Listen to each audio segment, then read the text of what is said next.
In 1932, Washington was under siege. The capital was surrounded by over 10,000 unemployed veterans of World War I from all over the country. Their only assets were the bonus certificates they'd been given after the war, which promised a cash bonus sometime in the future. They needed it now. At the end of May 1932, nearly 10,000 bonus marchers occupied the nation's capital, and tens of thousands more were on their way. Washington to get my bonus, and I'm going to wait for till I get it if I have to wait till 1945. What brought you to Washington? Why, to beat the Undertaker, spend the money before the Undertaker gets it. I know who's made this country worth living in. It's just you fellas. Look, makes me so damn mad a whole lot of people speak of you as tramps. By God, they didn't speak of you as tramps in 1917 and 18. No. Take it from me, this is the greatest demonstration of Americanism we've ever had. Pure Americanism. President Hoover was left to deal with the veterans when the Senate rejected their demands. The marchers had stayed, camped out in central Washington.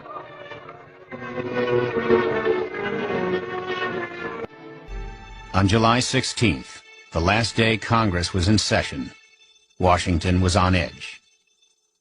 Thousands of angry veterans surrounded the Capitol. Near midnight, the 72nd Congress adjourned. Congressmen left through back doors and underground tunnels to avoid confrontations. The situation had come to a head. The President ordered the evacuation of the veterans from downtown Washington. Now you bring in the troops. When MacArthur moved his troops to the affected area, he knew exactly what he was going to do.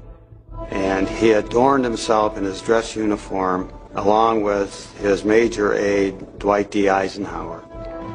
The force stepped off at 4:30 p.m. More than 200 cavalrymen spread out across Constitution and Pennsylvania avenues. Behind them came 400 infantrymen, followed up by tanks and armored vehicles. The cavalrymen, one of whom is Major Patton, have got their sabers out. The soldiers donned gas masks and without warning began hurling gas grenades at the veterans. The troops advanced, some jabbing with bayonets. It's war, the greatest concentration of fighting troops in Washington since 1865. I knew something was going to happen, that they might be attacked.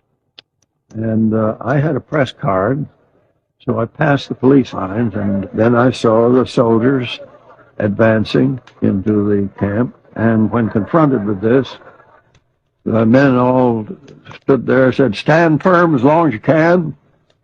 And they started throwing tear gas. Tear gas was just burning my face. I was trailing behind my dad, and he kept hollering, "Come on, boy, come on, boy."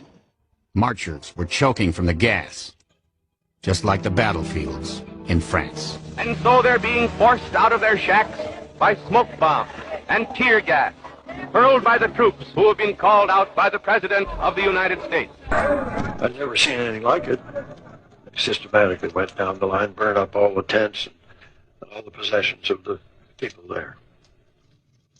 I was thinking of Herbert Hoover when this happened, because his election was in 3 months.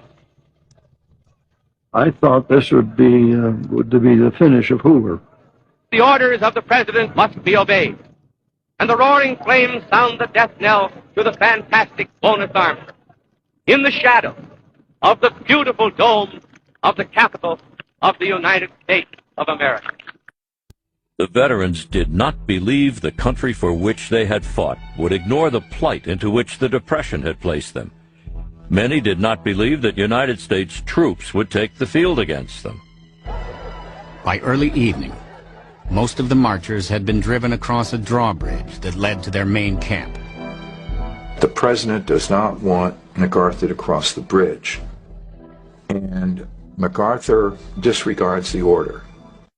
Eisenhower later says that he saw this happen. MacArthur says, I cannot bother with pieces of paper during a military operation. And so he crosses the bridge. All through the camp were scenes of panic. My dad says, let's get the hell out of here. The soldiers are going to kill us. Then troops began to set fire to their wooden shacks. One reporter wrote, the blaze was so big it lit the whole sky. A nightmare come to life. The president looked out a window of the White House in the direction of the fire, then retired for the night. And the roaring flames sound the death knell to the fantastic bonus army that ends so disastrously in the shadow of the capital of the United States of America. The morning after the bonus rout, public sentiment took a dramatic turn against Herbert Hoover. If the expulsion needed a human face, it came in the person of Joe Angelo, whose story was published across the nation. Joe Angelo gets the Distinguished Service Cross for saving Patton's life on the battlefield.